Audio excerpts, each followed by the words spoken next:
Rebecca, take your big legs over me.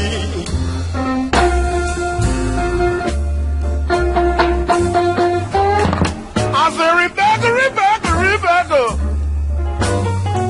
take your big legs over me.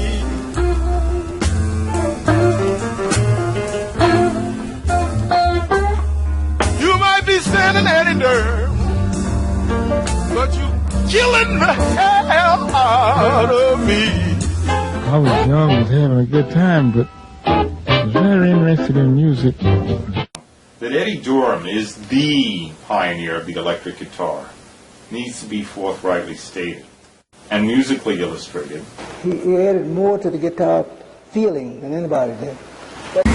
Eddie Durham has been a person to have give the music world so much in learning, so much into, he was a melodics writer. I can swing and I can jam. I'm the killer Deluxe, yes I am. First, record on electric guitar. These totally unique chords that Eddie would play on the guitar, because he had the way they would play the guitar was so different from anybody else. He put this thing, he play this weird chord. You can't even talk about it in terms of guitar playing like you talk about Charlie Christian or Jim Hall or the standard way that people play the guitar. I mean, he invented a new way of playing it. The chords, the way that he moved things, the voicings were totally unique. I mean, first of all, he used to put his hand over the thing. I mean, it wasn't always like this. He'd go over on the top like this. And he had the damnedest ways of putting his hands that were totally unique. And guitar players used to play with Benny Goodman, used to play with all different kinds of people. Friends of mine used to come to watch him because it was just like totally original, his approach. Which is why you really could never imitate the way that Durham played the guitar. He used a lot when he played certain voicings on the guitar, and even now I do it, and because I grew up watching him do it, so I incorporate it into my playing. And when I show certain people certain voicings, like when I make an 11 chord, I automatically use a thumb, you know, which frees me up for doing other things with my pinky, you know. And little me or any of my friends that I was playing, he thought it was great. He thought, you know, anything that you did musically was great. He would try to support it. My father was the type of person that could teach people. He would see your weaknesses and your strong points, and he would know how to use that and teach you things. He would have little shortcuts on how to show you to do things. You know? So he would show me how to remember keys and you know, for songs and little things like that. And when he wrote, when he penned things, you know, I got little techniques from him from that too. Drum is the lead instrument of a band, for rhythm. But one day, I was telling him, you know, that I was working on some blues stuff and stuff. So when I sit in, this is after he had been bragging about me to all his friends, you know, and I sat in with him. And that was the first and only time that I ever really played live with him. As a father and a mentor, he's been tremendous in my life as far as how he influenced me. And he influenced so many other people. You know, when he died,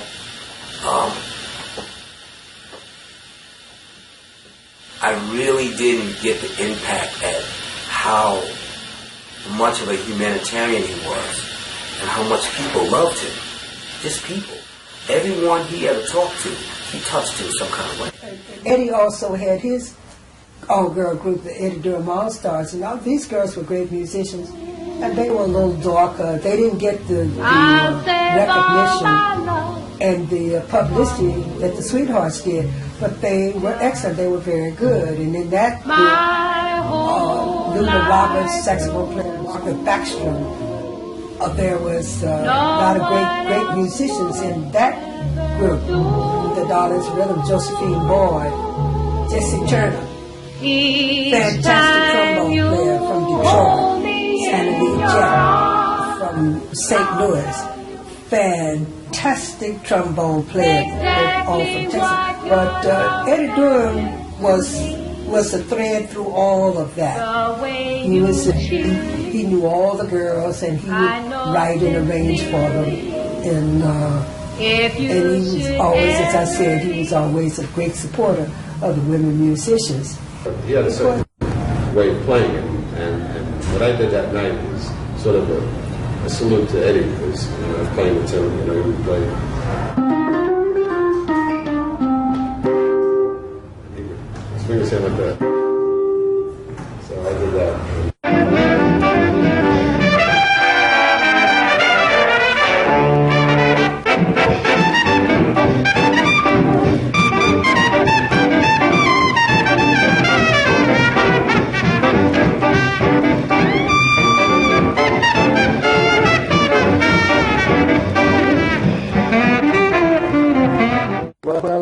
But the Jim Luster's band was a great swing band, a great entertaining band, one of the greatest bands of all time. And Eddie played with that band. He used to always solo with the guitar. He's my idol when it comes to playing guitar, the feeling of the guitar. Because I built my whole style of playing with Eddie Durham. After I took notice of his playing, even though I knew the guitar very well and said it well, I changed to that particular style. His playing was no trying his mouth. He just did it naturally, He's just a natural musician. It's like a straight guitar doesn't have this vibration. And it was made to substitute for the electric, because when we first made it, there was no electric guitar. And it was made to give the guitar more volume. So Eddie seemed to be one of the first ones to get this guitar, because he's the first one I heard really play it. Then I got one right away. When you heard him playing it, making the guitar sound like a horn, that's one of the things that made it so appealing to Charlie Christian. So when he would get up and play these solo breaks, he was playing straight guitar, but he was playing like a horn player, playing a melodic line. So I know that he was copying the horn style. But naturally, Eddie had given him some lessons, and Eddie, with Charlie Christian, playing the same style that your father taught him, with a pick. And Wes Montgomery played the same style with a strum. Yeah. And then Wes Montgomery copied exactly. Eddie Durham started something, and those that did it, they sold the most records. It still comes from Eddie Durham approach. We were swinging. They were coming from all over the country. Plenty of work here. Plenty of fun for everybody. But we knew of him because of his solos, and once you hear him, you're going to find out who that is, because it was extraordinary.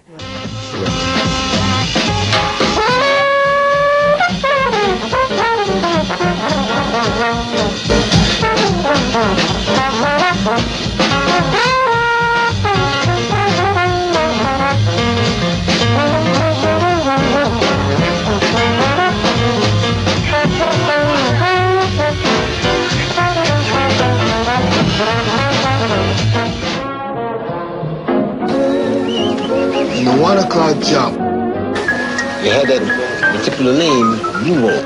Yeah. And the man said, well, now you can't just say that over there. You got to get another name. So the man happened to be looking up top of the house, and he still saw the clock, and it's near 1 o'clock. He says, I'll tell you what, dude. It's near 1 o'clock, so we'll just call it the 1 o'clock jump. That's where it started. Change the name right there.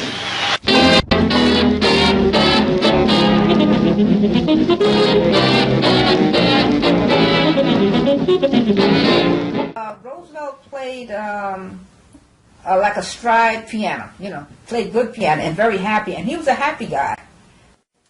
Buck Clayton's on the records, Freddie Green's on the records, Joe Jones is on the records, Walter Page is on the records, and Eddie Durham's there playing electric guitar. And these are the original Kansas City five-sides. Laughing at Life, one of Eddie's great hit compositions, Good Morning Blues, I Know That You Know, Love Me or Leave Me, and these four were recorded by the Kansas City Five, Eddie Durham and the Kansas City Four, and showcasing his newfangled contraption, the electric guitar. The fact that when they would ask them what is jazz, and they would say communication, because I felt that so intensely playing with them. And I had this incredible experience with Eddie. I sung a note, and his horn, his trombone was like in my throat, and I was shocked because I don't know if I made the sound or if he made the sound. And it was just such a beautiful, memorable experience. So, you can hit these high notes. And he goes, no, and I would hit him on the guitar, and he goes, no, that's out of the range of a trombone. That's not on there.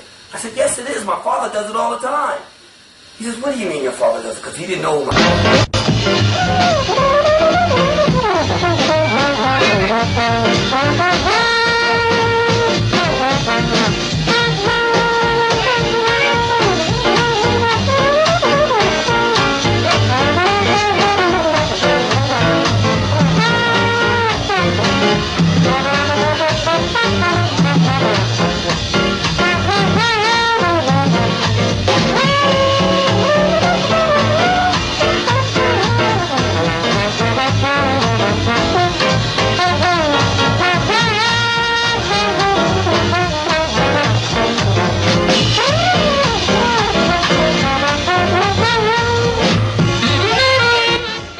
He would breathe opposite the way you normally breathe.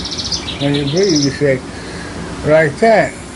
And Eddie would say, put it in the diaphragm. So you say, and you put all of that air into the diaphragm, and then you control it up on the lips, and then you can keep that pressure up, because the air that's in the diaphragm, you're pushing it out. So it's pushing away the mouthpiece from the horn. When we speak of non-pressure system, it's actually not applying pressure to your lip. The natural feeling is when you want to play a higher note is to squeeze it against your lip and use pressure. What Eddie Durham did was he was able to play without really tightening it up on his lip. He was, to me, he was an inventor. That's how he did all of this stuff. He invented new ways to do things, new ways to write things. So, as with everything else, he invented a way to play trombone that would allow your lips to last a long time. And that was not pressing it up against your mouth. And as I already said, it's sort of pulling it away from your lip, but still getting the same results. So that's, I think, how he maintained his range, playing high notes and all of that, long into times when most guys his age couldn't do that anymore.